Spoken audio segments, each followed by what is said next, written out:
This is John for the Everyday Fan Sports. Today I'm having the pleasure of talking to Jim Millspaugh of the Wrestle Horror podcast and a whole lot of other things. How are you, Jim? John, I'm doing wonderful. Wrestle Horror has been kind of, me and Donnie we've been so busy. We've been sporadic lately, but we've got new shows coming down the pipe. But we're really excited about Squared Circle Expo. Well, we're definitely going to get to Squared Circle Expo, but I want to get a little bit into your history with wrestling. When did you start watching wrestling? I'm going to date myself here pretty bad, but my cousins, I grew up in Florida. I grew up in Central South Florida, and my cousins got me into watching championship wrestling from Florida back in 1977 when I was 12 years old. Before that, it was like, oh, it's just like boxing. It's no fun. It's just boring. But there's this whole world of wrestling with all these bigger than life characters and everything. And I was hooked from that point on. It's just, I at the age of 15, I begged my dad for wrestling gear. You know, And did you ever step in the ring then? I have never wrestled, not once. Okay. I started building a ring in my backyard when I was a kid. And how did that go? I got the posts up. Does that count? It's a start. We Uh, we all have a dream, right? I was using 4x4s for the posts. And my dad did get me some wrestling gear. It was amateur wrestling gear. I had, the singlet and I had the headpiece, and it was fun as a kid. So, Big fan of wrestling. so who were your guys back then and throughout the years? Who were the guys that you've really followed? Sting is my number one. Um, and I honestly I got to meet him a few years back at I don't think it was a Squared Circle Expo. I think it might have been a Days of the Dead. But we talked briefly, and I told him I've been watching you since you started. He goes, "That was '85." I said, "I know, I was around then too." The UWF or before even, but yeah. Yeah, yeah. So, Sting and Ric Flair, the dirtiest player in the game. Dusty Rhodes. I had the pleasure of meeting Dusty Rhodes once when I was a kid. So yeah, it's been wrestling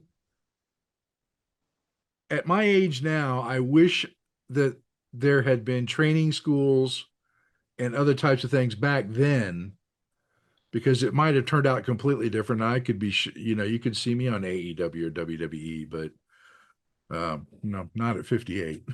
Well, you got involved in wrestling in another way. You started the Wrestle Horror podcast. How Uh-huh. did that come to be? Well, that was actually Donnie's idea. Donnie came to me because I do another podcast, because I'm involved in the haunted attraction industry as well.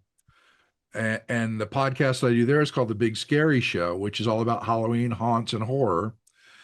And Donnie was a listener and found me at a convention called the Midwest Haunters Convention. It was the last year, it was in Columbus.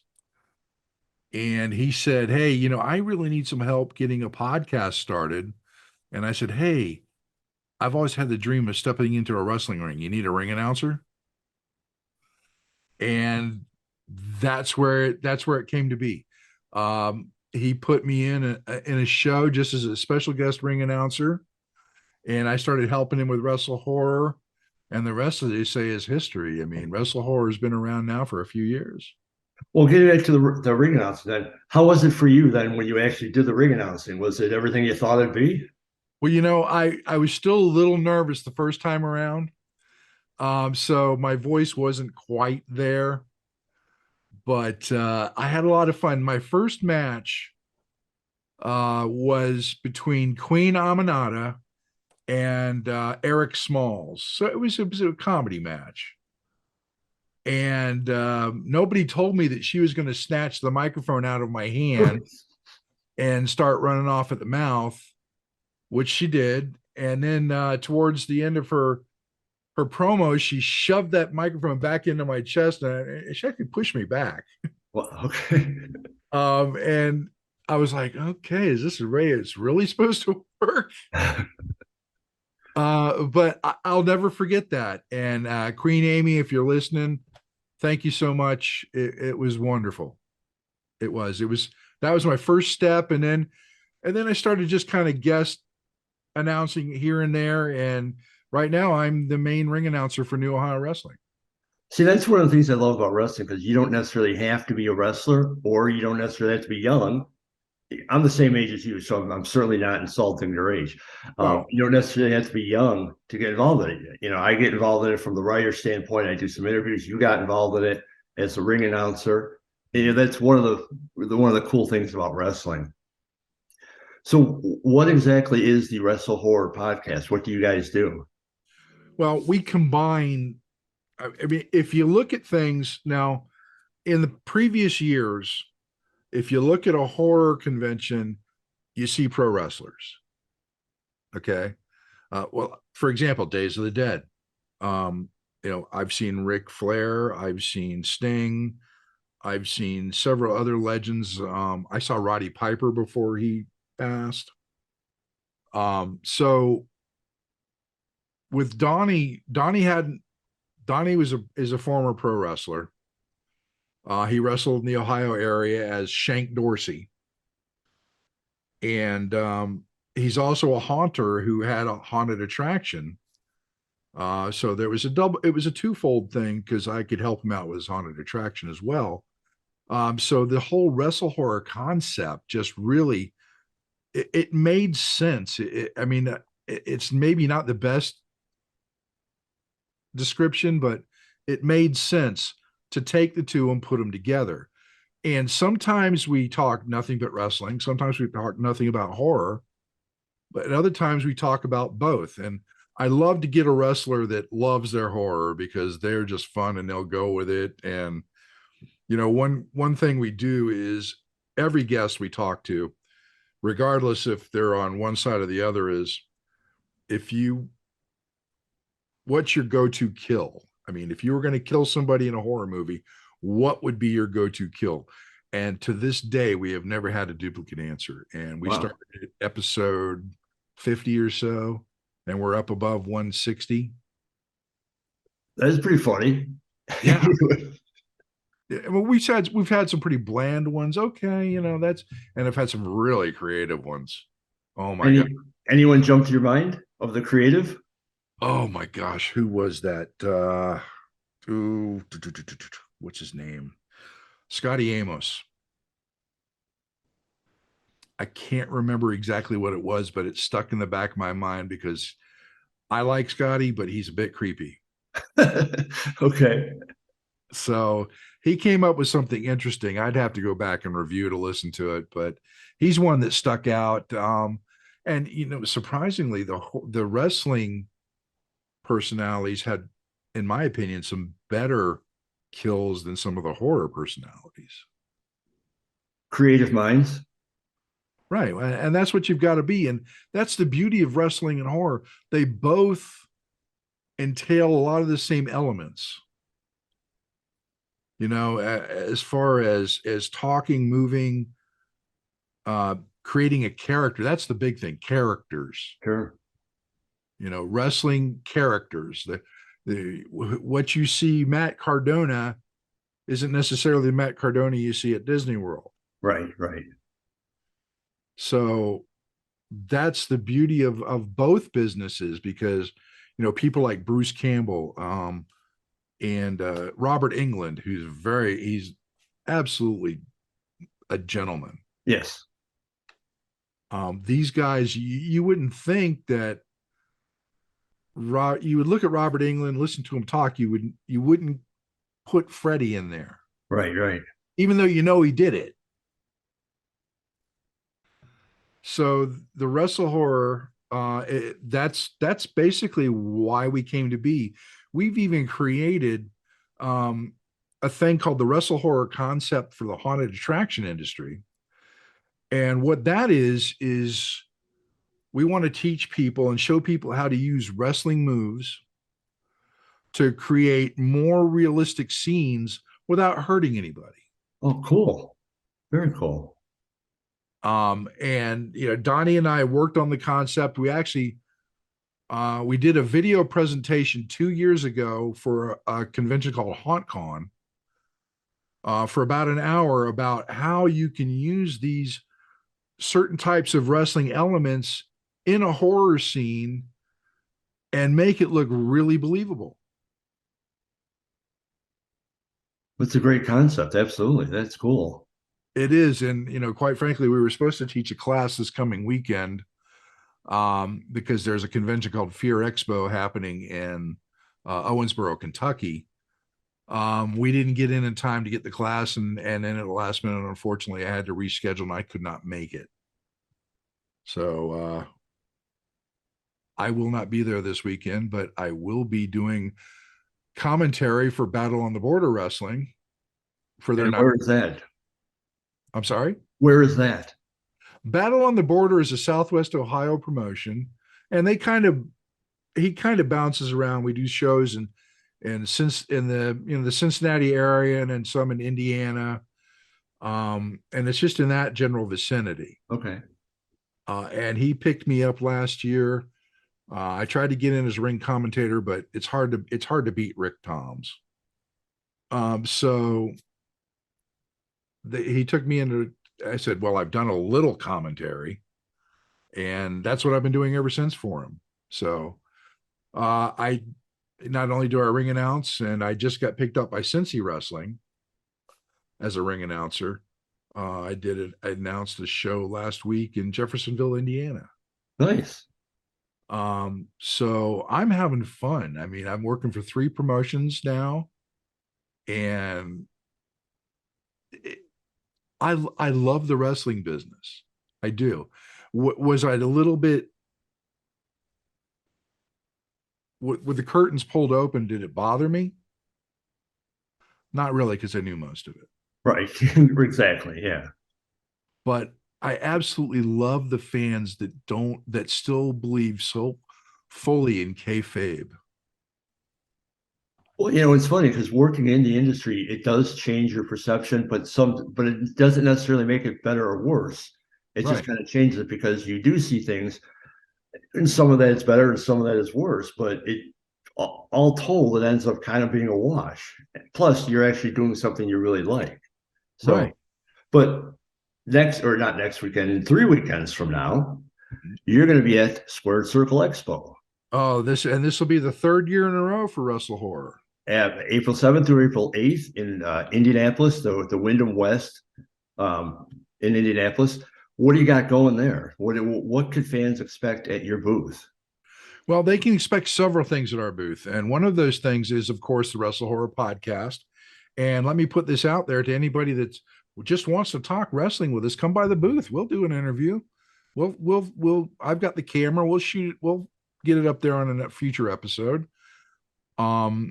We also go out there and we try to interview as many stars as we can. I mean, it's really hard with all the fans, but we manage to squeeze in a few here and there. But not only do we have what's going on with Wrestle Horror, but you've got New Ohio Wrestling, which is the promotion Donnie runs, and they have a program called Wrestle Fit, and this program is awesome. It really is. And if anybody's listening is in the Columbus, Ohio area, Wrestle Fit should be for you because you get to train with an established pro wrestler by the name of Superman Onyx. You get to train in the ring. The ring is definitely used as part of the training, but you're not going through all the bumps and bruises of a pro wrestler.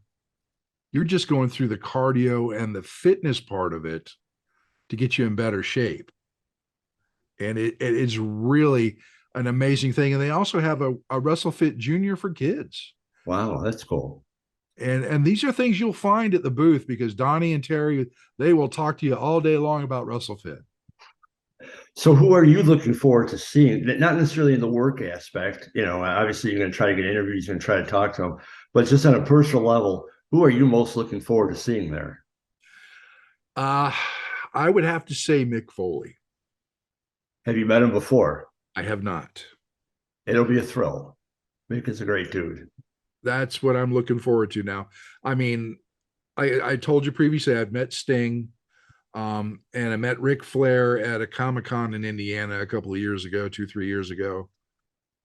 That was huge for me. Ric Flair, he's the man. That Oh yeah, one can't of get away from him. absolutely.